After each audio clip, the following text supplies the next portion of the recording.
Hi, everyone. Dr. Abbey here. Welcome back to Elemental Living, the show. We are here today with Kristine McGlinchey-Yap of Hypnobirthing. All the things. Oh my gosh, I totally didn't go with the plan.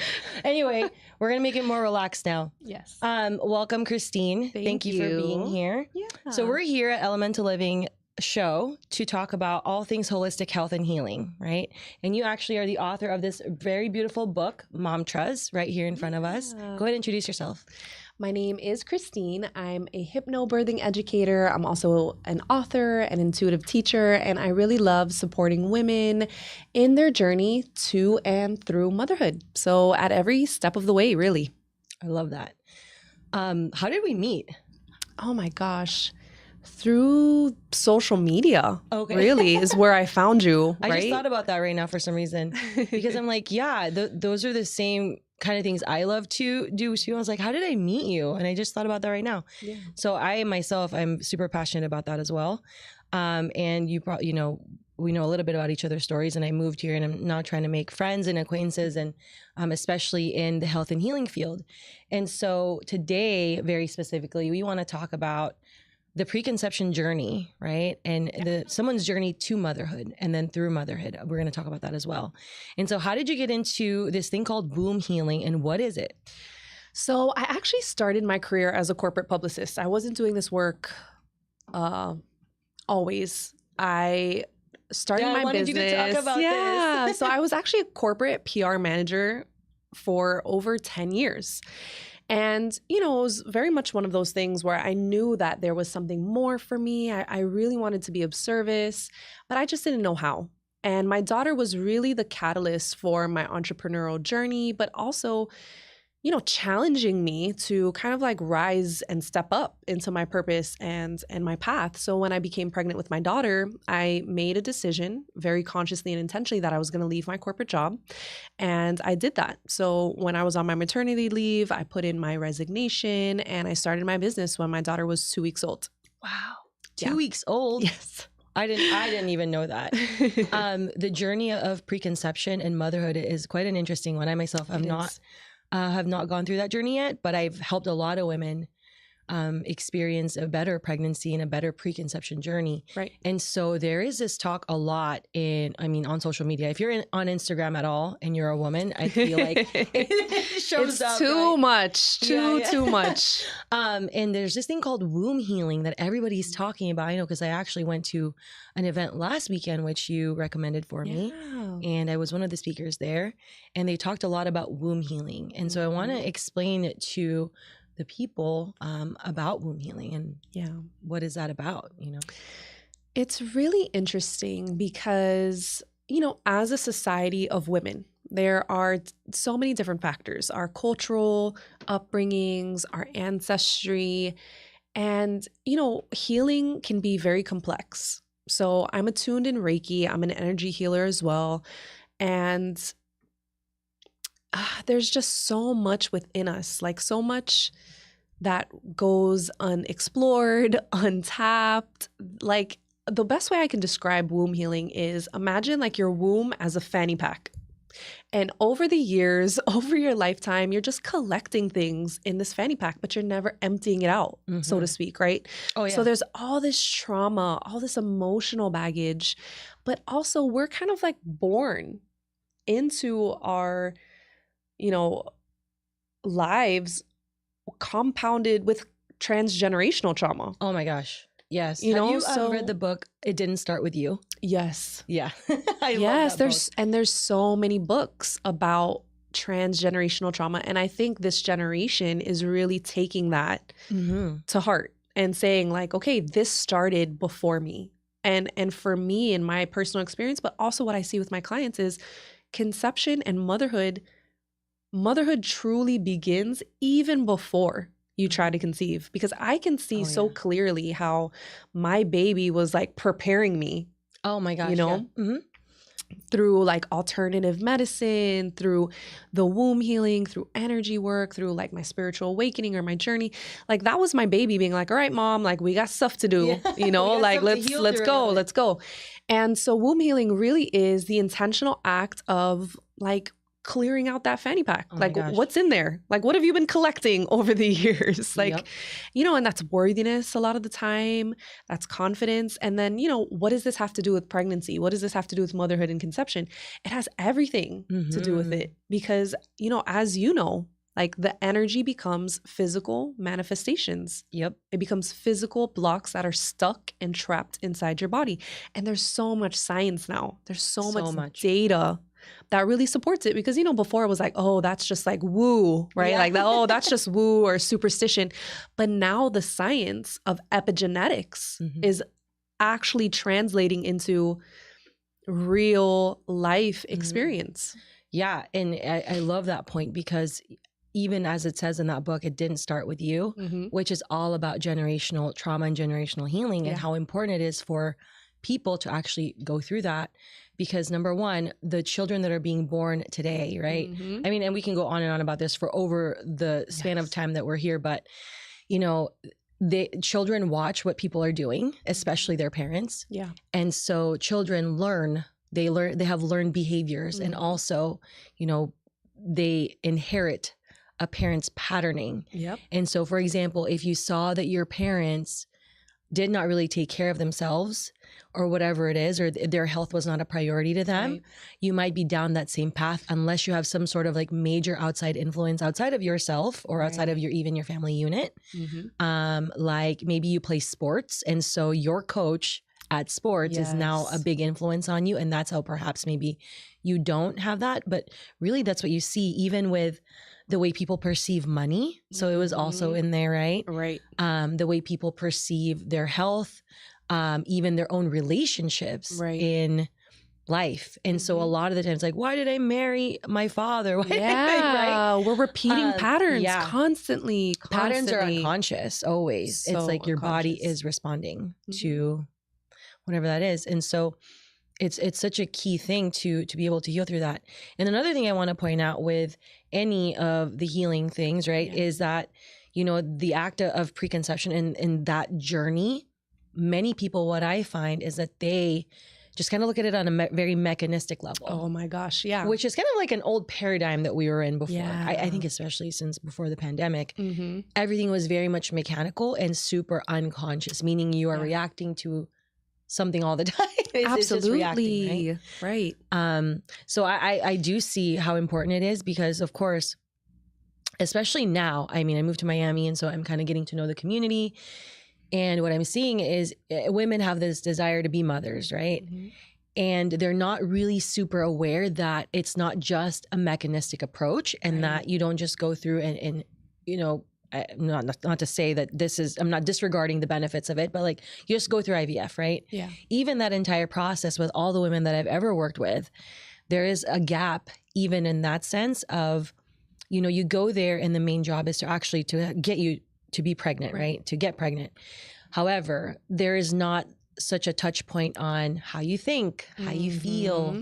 Right. And the idea that you are going to experience something else also because you're going through hormones and how that's going to make you feel some type of way. Yeah. And so you've probably helped a lot of women also go through that. Yeah. That journey. And just like you said, like we've become so far removed from like the sacredness of motherhood that we used to have, where it's become this medicalized procedure rather than the whole process, the whole from start to finish. And, you know, it's really beautiful to see that there is a level of awareness like starting to rise and like, you know, different movements of, you know, advocacy is really what we're talking about. We're talking about like advocating for maternal health and wellness. And oh my gosh. Yeah. More often than not, women are being forced into a decision rather than consciously making their own decisions. You know, for a country with like the highest, for a city like with the highest C-section rates, and again, I mean, you'd be astounded how high it is. It's and again, if it is your choice, fine. Or it was medically necessary. If it was medically necessary, if it was your choice because you've weighed all of the options and you're like, this is the best option for me, then that's great. I'm all about choice. The choice that aligns with you. And that's, you know, in hypnobirthing, that's a lot what we do in hypnobirthing, the advocacy, the creating the birth plans. What I experienced being born and raised in Miami, but also having my daughter, was all of these women who had C-sections, not knowing that they had other options. Yep. So when I was telling people, you know, I choose not to have any epidural or medical interventions unless medically necessary, right? Everyone was like, what? Like, you can do that? And I'm talking about multiple facets of people within my corporate company, like HR directors and like women at various stages of life telling me literally, I had no idea you could do that. I had no idea. I hear that all the time too. And I'm sure I didn't even know about that. I didn't know about that, or I didn't know you could do that. And I, you know, I am the type of person, if I'm making a decision, I'm like looking at all of the stories. I'm like looking at all the data points, looking at both sides. What are the benefits of C-section? What are the benefits of this? What is the benefit of an epidural? And then from that, I try to make the best highly educated decision that I can. And of course, like talking to experts, right? Like talking to people who are professionals, talking to my medical providers. But the fact that women feel like they didn't even have the option is what triggers me the most. I hear that all the time too, with women, right? It's like, I didn't know I had that choice, or I didn't know about that. Yeah. And when I hear that they've researched something, it's usually just a one-sided research, right? They're just researching all the facts or ideas on that one side only. Yeah. And with, of course, we have I don't know about you, but I have a love-hate relationship with social media. Because it's like, know, at your own discretion. At your own, at your own, like at your own free will, right? Because you're looking at all the things, and it's easy to feel bad about a lot of stuff. Yeah. So I see that. It's almost like an underhanded mom shame. There's a lot of guilt. For either side, for both sides, actually. There's a lot of guilt and shame, I will say. Like, you know, it takes a lot of discernment. If there's anything that we learned from like COVID and, you know, the state of society in the world, is like using your discernment, like using your intuition and trusting that this option is best for you, but also like pushing against the systems, you know, pushing against the grain. If someone is telling you something and you're like, that just doesn't feel right, you know, speak up, use your voice, advocate for yourself. And if you don't feel personally comfortable doing it, find someone who can. Seek out a professional, you know, a midwife or a doula, you know. And there's, you know, I had a hospital birth. I had a wonderful, wonderful hospital birth, but it did take a lot of pushing against the grain, pushing against the advocating for yourself. Yeah, advocacy. Like, oh, I know legally, you know, that I'm able to do this. I know that I have other options. But I think the issue, or the core, you know, the core issue is that women just don't know they have a choice. They don't know that they can say no. Well, yeah, I agree with that. The disconnect. There is a huge disconnect. And like, I mean, what is discernment, right? Like, discernment is access through that connection. Because if you're not able to tap into knowing the right thing for yourself, because you're so scared of everything that you've read about. Right. You know, and that, again, for me also, that's part of the things I like to talk about in my practice, is calming down the nervous system. Yeah. And making that decision from a calm nervous system, rather than, you know, I feel like this is the right thing because, you know, everybody else told me this is what it was. Exactly. And I didn't know this is what it is, right? And so hypnobirthing, you mentioned that a couple of times. Yeah. Hypnobirthing is so fascinating that when I learned about it, I was like, what? Yeah. Talk a little bit about that. What is hypnobirthing? Yeah, sure. So hypnobirthing is essentially instinctive birthing. It is a form of self-hypnosis, but a lot of it is deconditioning yourself from those subconscious beliefs that labor is painful, that childbirth is painful. You know, we have a lot of fear and associations. It doesn't take much for you to just like look at any movie, right? Or any like depiction of labor. It's so true. Like the other day, I was actually watching an old, I love watching Friends reruns. Like whenever it's on, I'm like, yeah. And it was the one where Rachel was giving birth. Oh my gosh. I was like, oh my gosh. I was like, it is so cringeworthy watching it now. And just the amount of like women who are coming in and out, like yelling, and like, you know, the depiction that we have as a society about pregnancy and childbirth is discomfort. Oh yeah. I mean, that's all Like, you ever see. There's never yes. anybody breathing in those things. No, it's kind of like, just get this baby out of me, like screaming at the top of their lungs.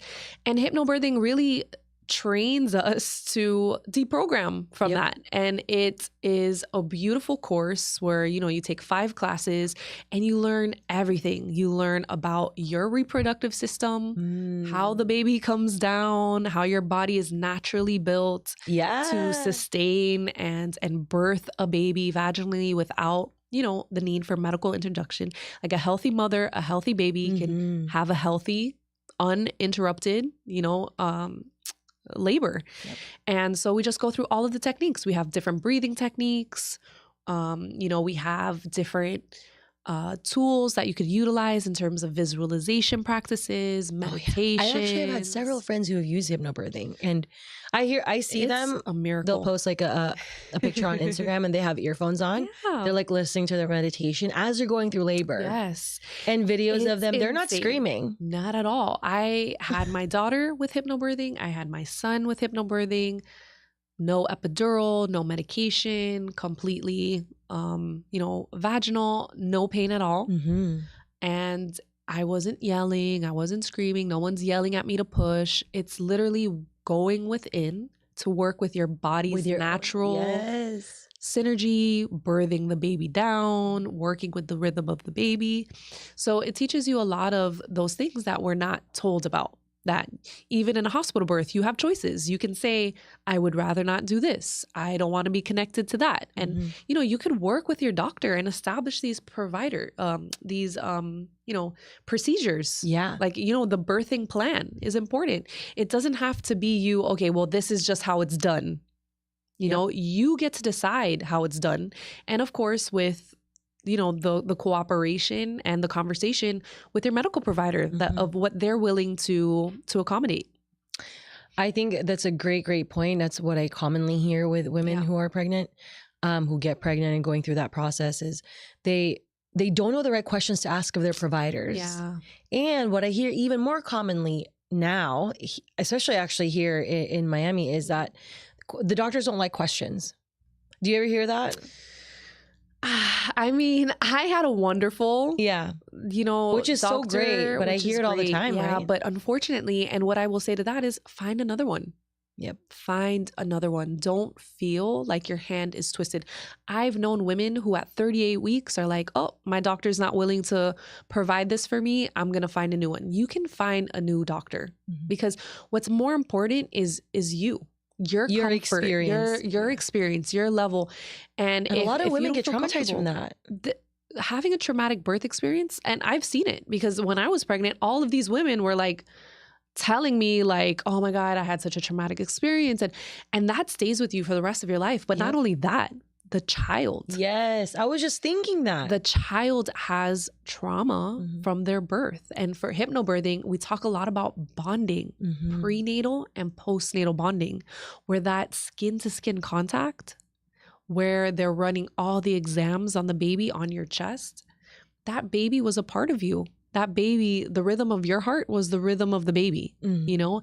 And so when we are separated from our babies, like as soon as they're pulled from the womb, that creates you know, this biological implication.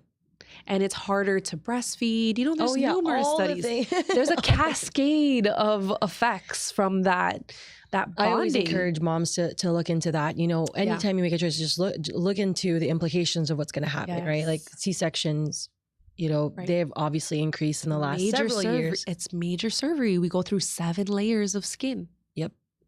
And not organs. To mention the fascia and all of those things. And there's also a lot of physiological things that happens and don't happen for babies when they don't go through the vaginal canal through birth. The cord, even like the coating of the vaginal canal is like a protective layer for the baby when their skin, like that is just so important. There's just so many different, that this was why our bodies were designed this way, because there's like a natural rhythm, there's a natural protection mechanism that we're going through. So if you have the choice, you know, again, medicine is great, because if there needs to be a medical intervention that will save the baby, you know, that's beautiful. But if it can be a choice, and if you're willing to seek an alternative way, then 100%, like, and through the whole process, right? Even before. So going back to womb healing, because it is a journey. Yeah. Women also, I feel they're disconnected from the journey, because there is a start point. Like, you know, you start thinking about, I'm going to have a baby or whatever it is, right? Yeah. And you go through, and at that point, when you're considering, is when I feel that, I mean, not only for the woman, but also her partner, right? Preconception is a partner journey. Totally. Of course, not just with your providers, but also with your significant other, with your partner. And so I find that one of the very first things that women, you know, once they start trying, they can't see, is they kind of go through and have a lot of fear, right? I mean, trauma and the mind-body connection is a huge thing, because your body is now looping into a patterning in your nervous system to where there's distrust, right? If something's not happening right away in your body, you kind of lose trust and all that. And so that even creates more barriers, more physical barriers. Yeah. And so the hypnobirthing, is there some sort of a preconception component to hypnobirthing? No, hypnobirthing is really for the birth process. But I would say, like, in that event, right, that you're experiencing hindrance or like blockages of fertility, you know, like seeking out, do I need to have like network spinal analysis? Like, will that help me open me up? Like, acupuncture is a really great form, right? Like, acupuncture is great for everything, but also like the energetic work. So we're mind, body, spirit. How do you mentally feel about going into motherhood? Like, how do you emotionally feel about it? Because sometimes that'll be like really big indicators too of like, your readiness. Are you ready? You're ready. Like, you know, because a lot of times we're like, okay, well, my biological clock is ticking. Oh or my like, gosh. I just have to get. And then we think of like childbirth as like, oh, this is something I need to get done. This is something I need to check off my list, right? But are you actually emotionally, mentally, like, is the foundation there? Because that's really important. How do you feel in your career? Like, start visualizing some of that stuff. Like, okay, if I was to have a baby tomorrow, what would it look like? Like, what are my core values?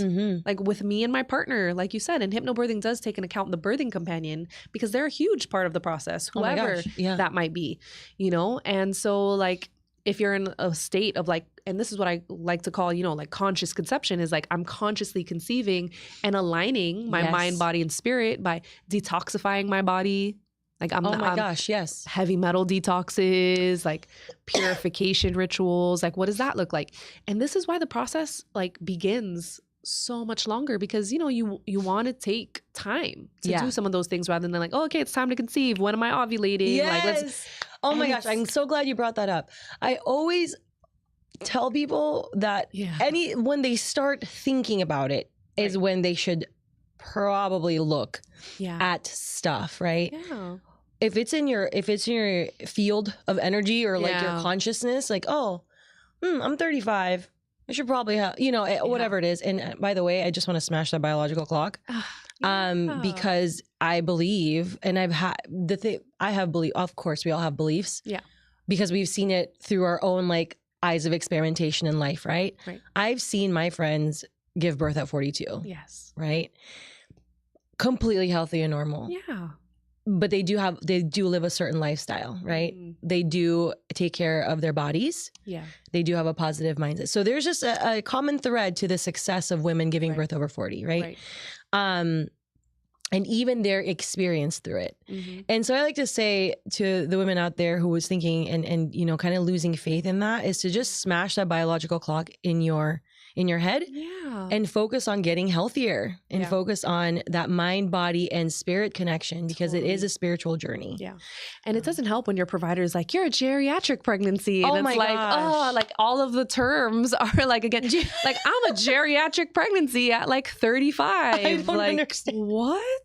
Yeah. And so going back to that, even before preconception, one of the main things, you know, before we'll wrap it up, is kids, the children, right? Yeah. It's a cycle. We're all in a cycle. Everybody's in a season and a cycle.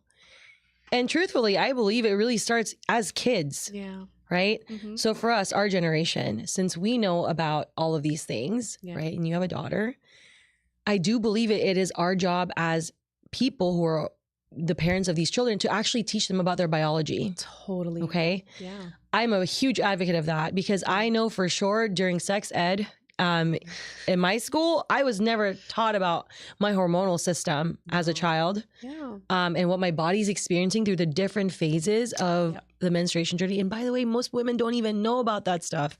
Nope. So that's actually where I think it should start, is when you're trying to have a baby, to actually track those things, right? Yeah, absolutely.